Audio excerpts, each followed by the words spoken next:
What's up, founders? Welcome back to the Startup Founder Roadmap. I'm your host, Coach Chris.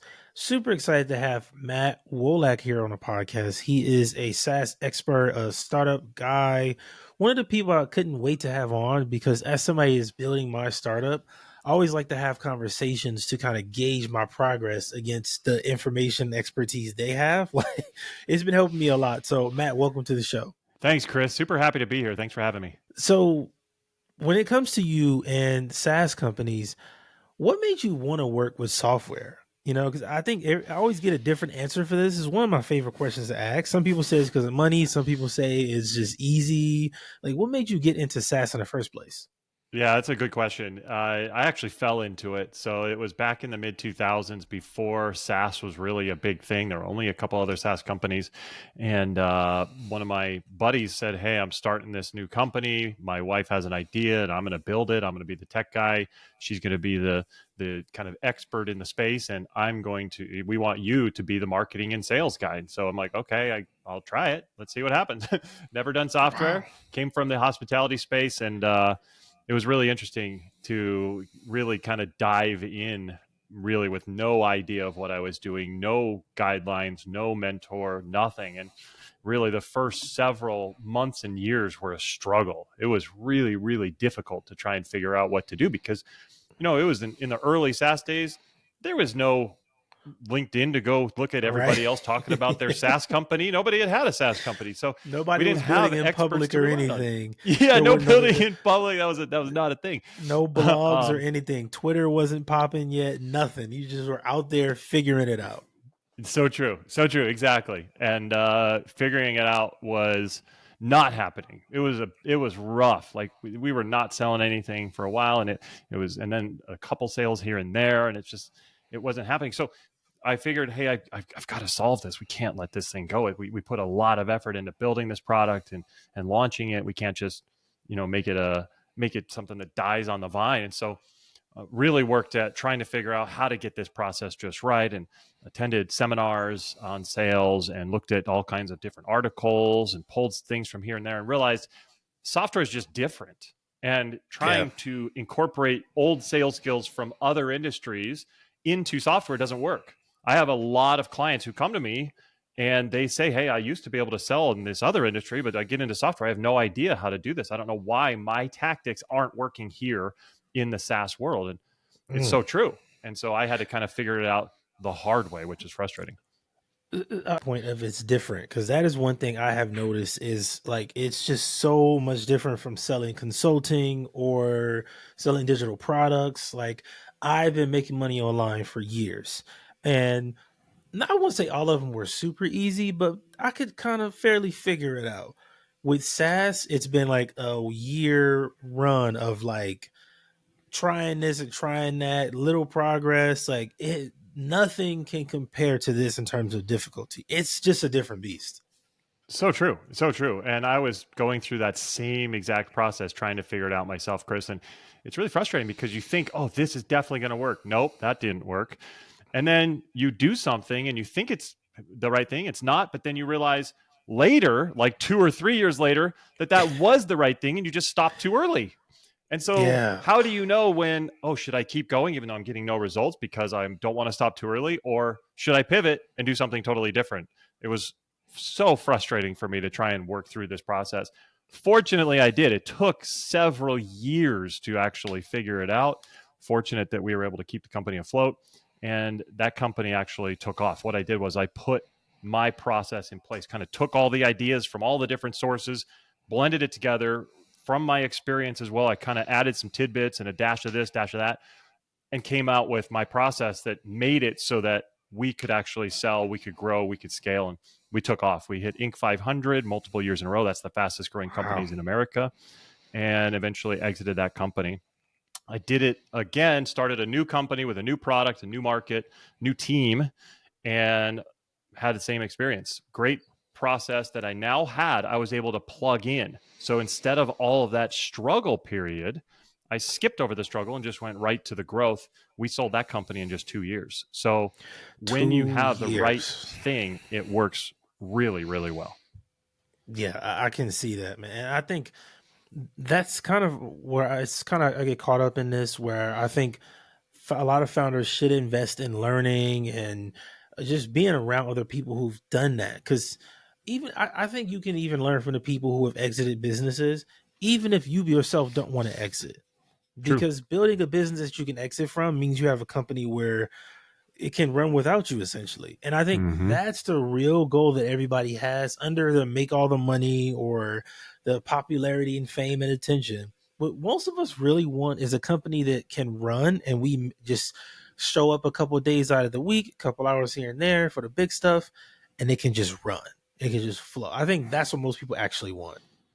Yeah, that's so true. When you get to that scale and that repeatability and something that's actually happening, and yeah, with software, it's pretty cool because you can get to that scenario where, hey, you kind of step back. Maybe you're the chairman of the board, you've got somebody else running it and doing all the things, but you're collecting big time paychecks every month.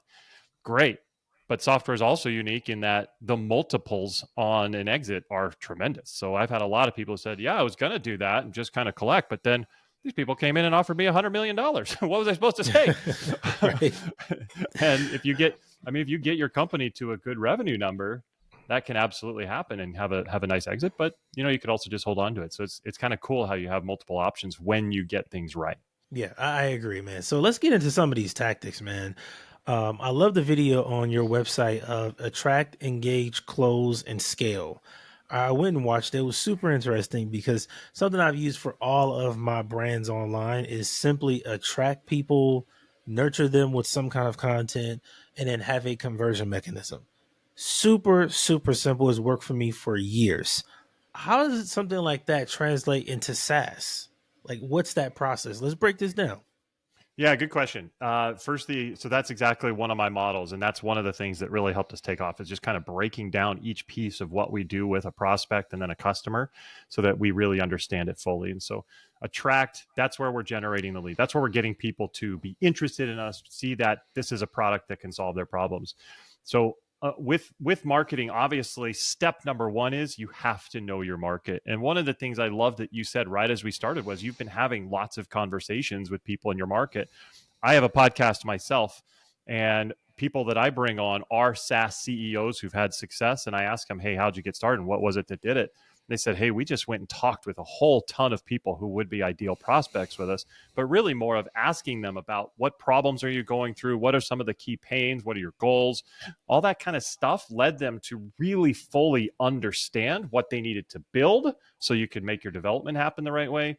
It got them to realize exactly how to market to those people using the right Yeah. lingo and the right voice, got them to realize exactly how to sell to them with the right process. And that is kind of the catalyst to everything. Have those conversations with people in your market, and that's really going to accelerate you. The companies that I see struggle, I'll ask them because I have a bunch of clients come to me to say, hey, we're struggling. How do we improve our sales? How do we grow? And I ask them right away, well, have you identified your ICP, who your ideal customer profiles? And if you had 50 conversations with people in that exact fit, and they'll say, 50. no, we haven't done that yet. Okay, well, start there because you're going to uncover a whole bunch of stuff that you had no idea is happening and people are thinking about that you're going to be able to market to and start closing deals. What I do for my attraction strategy, and this helps me a lot, is I just interview the people on the podcast. Like you said, like it's one of the ways. Like my bigger agency that I have, that's my most profitable business, is with podcasting. And part of what I think most founders should do is have a podcast, because if you can sit down and talk to your ICP 2 or 3 times a week, different people continuously, and build an audience at the same time, it's such an easy way to build a brand. Like it's It easy really to build a is. brand, and it's like you're doing market research at the same time. I don't think there's an easier way to do this, because reaching out on Facebook or LinkedIn is fine, but that just gets kind of tiresome. Versus, hey, let's do a 30-minute interview. You tell me your story. And then after the Amazing. interview, we ask questions. We had I call it the green room, and we just talk for 10 minutes about what they're currently working on, what they're struggling with. Like that little tidbit of time. It's Oh cool. man, it's completely changed my life. It's so true. I mean, when you have a podcast, you open yourself up to so many opportunities. And I've had my show for several years now. And I've met so many incredible people across the industry. I mean, top CEOs and people who are movers and shakers. And it's amazing that I've been able to have these conversations with them. And you're right, I'm soaking up so much learning. I've got people who've come to me with marketing and sales and product development and team growth and HR and all kinds of different things that I've learned about the industry from these experts. But more than that, like you said, once you have a podcast with somebody, you kind of become buddies. Like they trust you, they've had a good conversation with you, they believe in you. And so if they are perfect for your product, it's easy to kind of invite them to take a look at it. And it really becomes very simple from that point forward. And it's so cool, kind of this community that you can create through podcasting. I've definitely seen that. And one thing that I actually recommend with my clients is also go out and get yourself on some shows. Go out and be a guest on some of the great shows in your industry. Identify which shows are good shows with good hosts in your Yeah. industry, and go be a guest. Because let's say you're just starting a company and nobody really knows you, and then all of a sudden you're a guest on some great show, like I am right now with Chris. People identify with that person. People see Chris as this awesome, amazing guy that they trust. But now here's this new guy, Matt. Well, guess what? They're on the same level. They're having a side by side conversation. They must be on the same level, which means Matt is elevated to Chris's level, which is awesome. So if you can do that, host your own show and have great guests, then people will identify with you, though people from their audience. And same thing, go get on other shows, and all of a sudden you're everywhere and people see you as one of the subject matter experts. Yeah, and you could just build on that. Like the reputation you build, it just continues to just grow. And I think that's part of kind of the nurture strategy for me too, because I think that next step after you attract people is to build that trust, get them to like you, show proof of what you've done. For me, I use content to do that as well. But how do I do this and integrate my SaaS product into it? Like, if I'm doing an attraction with the podcast guesting in my own show and I'm building a platform, making connections, what does the nurture strategy look like when you're a SaaS founder? Yeah, I think it's still important. You can absolutely do that. And I've had several SaaS founders on my show who've been able to build their audience because of it. One of the things we think about is I have to push the product, I have to push the product. But really, if you push your own personal brand and talk about how you can help and the stuff that you've gone through and the results you've helped people achieve, how that happened is kind of secondary. They just know that, hey, if I work with Chris, I'm going to be able to get this result. How it Hmm. happens, nobody really wants to know that or needs to know that at the initial stage, but they say, hey, I better talk to Chris because all these people have talked to Chris and all of a sudden they're getting great results. Well, let me talk to Chris, boom, and realize, oh, this cool tool that they use and they implement this and they're good to go. Awesome. So the personal brand is so powerful, but so many times we think, oh, I need to push the product, I need to push the company, and we put out stuff about our company brand. Two bad things with that. Number one is the algorithms of all the different social accounts, Twitter, LinkedIn, all of them, Yeah. they don't care about the company brand. They will actually throttle back. Like if you go onto LinkedIn and you post one post from your company brand and one post from your personal brand is going to get 3, 4, 5 times the engagement. Not just because of people, but because of the algorithm itself doesn't push it. But the second biggest reason is people buy from people. People trust people. People believe in people, and they can come to understand you and get you and connect with you. You know, Tesla has like 15 million followers on Twitter. Elon Musk has like almost 200 million followers on Twitter. People connect Yeah. with people, not with brands. And so we think we need to push the brand. And yes, obviously you're going to have some marketing for the brand, but if you can go out and build your own personal brand, talking about these challenges that you faced or that people in the market are facing, and then talk about results that people have gotten, how they've overcome those challenges, well, just a very natural introduction of the product is going to get people wanting it and needing it. So, in terms of tactics, would you say it's good to have more of a cadence for posting on social and focus on that with your personal brand? Or is it like, hey, set up a 2 month email sequence that you send out to people after they subscribe to your list? I think it all works together. So you can absolutely post on your personal brand, build that account up. And I love lead magnets. So a lead magnet would be some sort of value that you're sharing. And once you've built an audience, that becomes pretty straightforward. I've done this on Twitter, I've done it on LinkedIn. But basically, you come up with some sort of document or spreadsheet, something that gives you the capability to I don't know, get people more value, get people to understand what you're about and how you can help. And if you're able to share something that, like say, the 5 biggest mistakes new founders make, like something that you might share with your audience, the 5 Mm. biggest marketing mistakes podcasters make. And if you have something like that that you can share with your audience that you give away for free for the cost of an email, now you're able to start to get them some value, get them some help. And once they see that you've helped them with that little bit, once they've kind of put themselves out and trusted you, and you delivered, you gave them some good value, now they're willing to trust you further. What else do you have? Oh, well, I have this product that if you want to go to the next level, this thing is super cool. You just plug it in, you're good to go. And so Mm. you can take that personal brand, build that audience even further, build the trust, and lead them right into the product.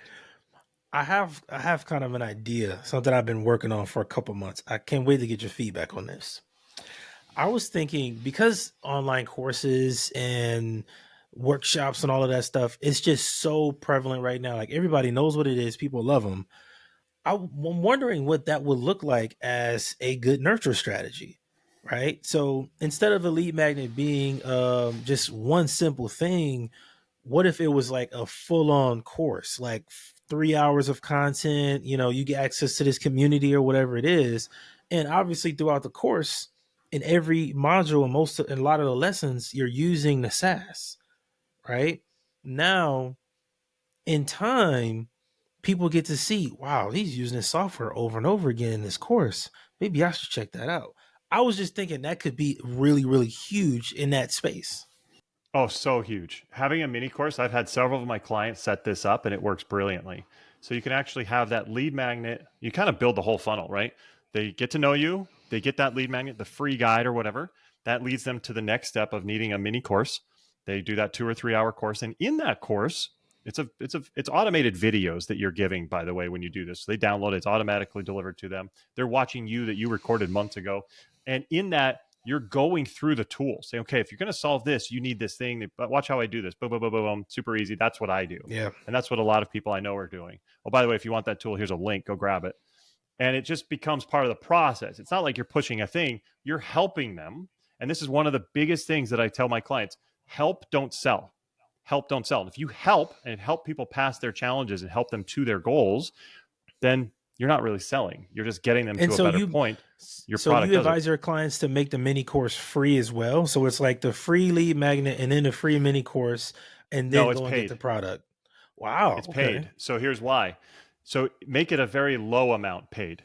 So free lead magnet, make it a low amount. So for example, my mini course is paid, it's $37, right? But Oh, they get the yeah. free thing. Then the next step is small amount. And the cool thing is there's a psychology that once somebody pays you once, even for a little amount, they're much more willing to pay you for a big amount. Once they've opened their wallet to you one time and it's just a little bit, if you deliver, if you give them good value, they're willing to go a lot more. So, for example, within my coaching funnel, same thing. We have a lead magnet that leads to a mini course. I told you $37. Then after that, the coaching is thousands of dollars. But so many people have done that and gone through each step that it works so well, and it works great for products as well. Wow. Yeah. See, I think for a lot of people that would help. A lot of SaaS founders need something like a mini course because you can just deliver so much more information than like always trying to get on demo calls or trying to do webinars when you're not really good at them. Like, I just think that we have to kind of think outside of the box now with the SaaS companies, with all these brands, because it's just so much stuff out there. True. I'm thinking that now we have to just do things differently. It's so true. I saw a mini course delivered beautifully by an AI writer. Wow. Basically, this tool that writes articles for you and stuff. And basically, they had a lead magnet that kind of was talking about AI. So people always download that because AI is hot right now. It led into a mini course where you could learn about how to use AI effectively and what prompts to use. And in that, they used their AI writer. And so you're saying, okay, well, I need this. And they showed results of, hey, here's someone who used this and did this same prompt and put it into this writer and got these articles. And now they're making zillions of dollars, whatever it is. So you can absolutely set up that same type of funnel and it works great. I love that, man. I love how we're going through the whole process, guys. Now we'll get to the actual selling part. So, out of all the conversion mechanisms that you've used to get those customers from that free tier where they don't know you yet, now they're at the end of the road and they're ready to buy, what's your go to conversion strategy? So it depends on your price point, but if your price point is 75 to $100 a month or more, In most cases, you're going to have a much better conversion rate if you talk to them, if you actually have a conversation. I know the dream is if you're a SaaS founder, oh man, I can just sit back and I don't have to do anything. People just start buying. That sounds amazing, having it be self-serve. Guess what? That doesn't really happen easily in the real world. Even companies that are self-serve now, and you hear of big ones like, Asana or something like that, well, they started as actually talking to their prospects and their customers, and they were able to get it to a self-serve, a PLG model. And so I'm really big on, if you have a price point that's $100 a month or more, you're going to need to do demos. Demos have been shown to be the number one most powerful way to convert your prospects.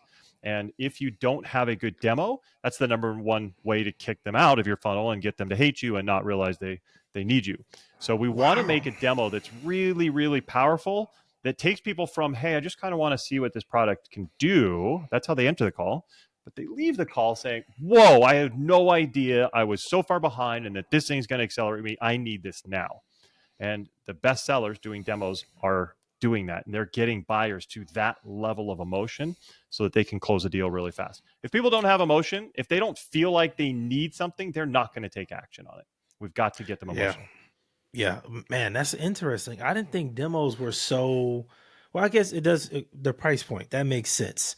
That actually makes a lot of sense because if people are going to pay more, they'll have more questions. They'll be more engaged and they have to think about it more versus if it's 20, 30, even $50, it's like, oh, here you go.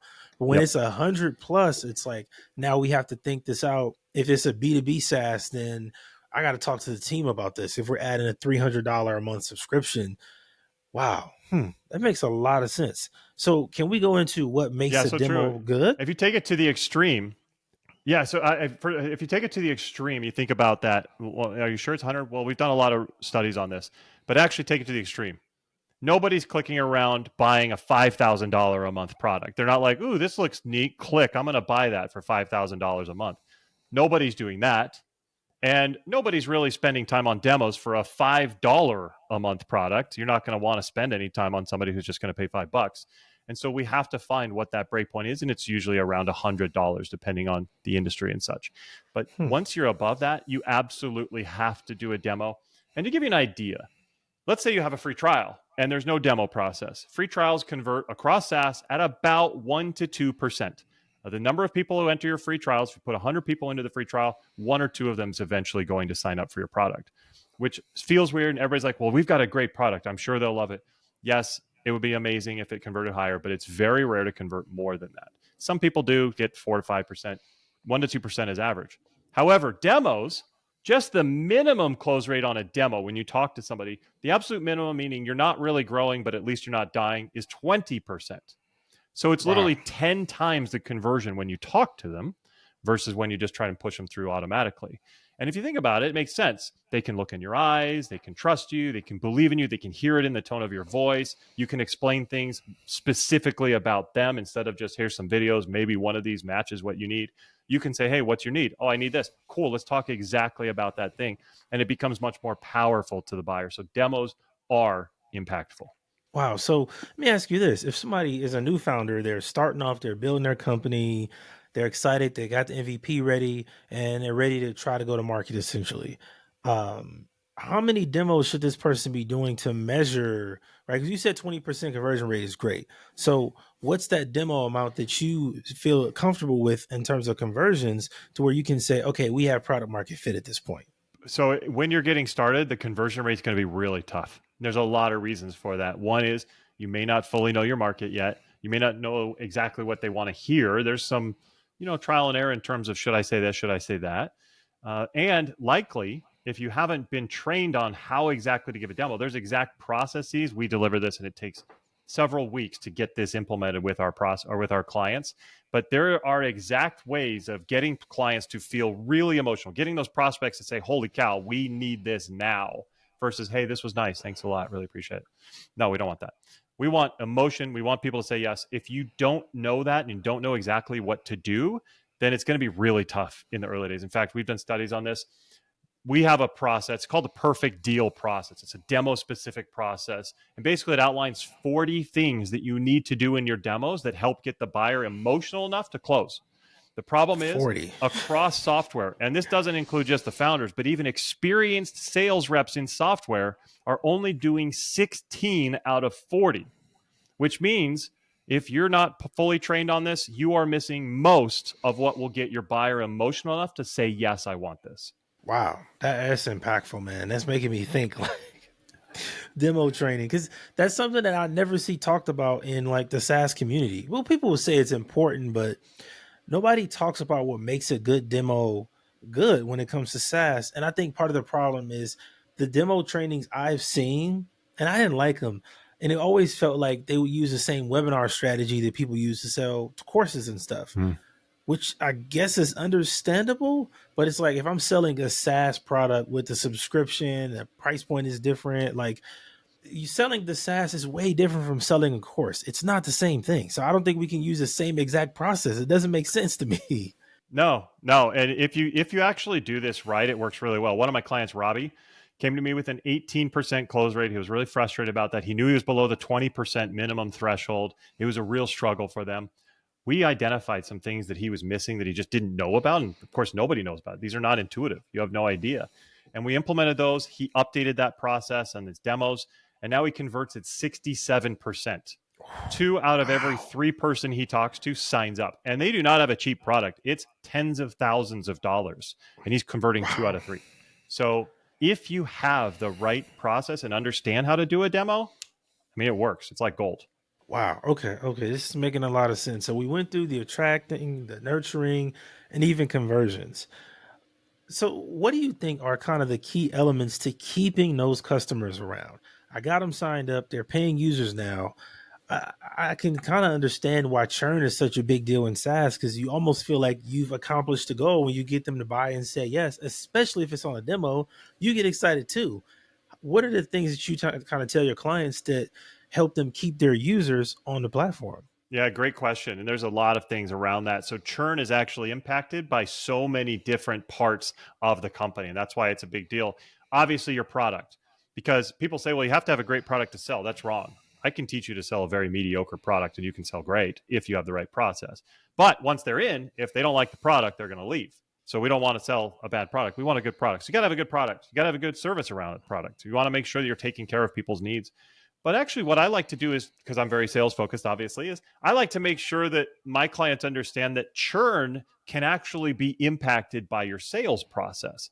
For example, if you sell to the wrong person, even if they finally agree to buy, which that'll be a tough deal because they will feel like it's not right for them and they may not buy. But even if they do buy, then once they get in, they're going to think, oh man, this product's not good. It doesn't help me here. It doesn't help me there. And the team doesn't know what I'm talking about. Well, so they'll think it's a terrible company, a terrible product, but actually they're the wrong person for it. So they're going to tell the world, hey, this thing sucks. It's terrible. But actually, you sold the wrong buyer. And because of that, now they're shouting to the world how bad things are. So do not sell to the wrong person. That is a very bad negative. The next thing that we can do in sales to help churn is don't oversell. Don't sell all these amazing things that they're going to be able to do if they can't do it. Sell exactly. So it's called right selling. Sell the right thing. Don't try and exceed their expectations on the sales process and then under deliver on the actual product. And it's basically an old saying that everybody knows: undersell, over deliver. The reason that as an old saying is because it works really well. Get them to understand what the product can do. So one of the things people do is they sell vaporware. Selling vaporware is the process of selling something your product can't do yet, but the development guy just told you that they're building it, it's going to happen. And somebody asks you, hey, can you do this? And you're like, well, not yet, but I'll just tell them yes. They'll probably be in by the time they sign up. And the reason I'm making fun of this is because I've done this and gotten burned bad, and it's a horrible feeling because they just told you this is coming in 2 weeks. You're like, well, you're not going to sign up for a couple of weeks, right? Okay, yeah, we have it. You can do that. And then they sign up. The feature gets held up in development in QA, and they have to pull it back, and it doesn't launch. And they're like, hey, you told me you could do this. Where is that? Yeah, about that. Now, that is a very upset customer. They're going to churn. They're going to hate you. They're going to hate the company. Not a good thing. So don't sell vaporware. So what I'm saying is, yes, we can fix churn with service and with product and all those things, but it really starts up front within the sales process. Let's do that right. and let's make sure we can make the best possible chance of having a great retention rate. Man, this was a very interesting conversation. I've learned so much in this 30 minutes. Like, it's making me Good. think a lot about what I'm building and just my ideas and stuff. Because I think if you know a lot of, I think to work in SaaS and to really have a successful company, you should have some baseline understanding of business.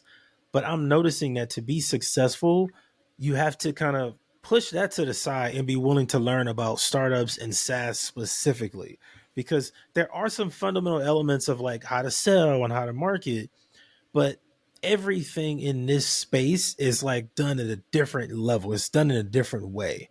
Like really the key thing I'm learning here is it's kind of the same method, but it's just you got to do it slightly different. So true. So true. And it was a kind of a slap in the face to me, and it took me a while to realize it. But once I did, we took off. Sold multiple companies since then. Many of my clients, I've had 23 exits from my clients who've been able to sell because they've learned this process, right?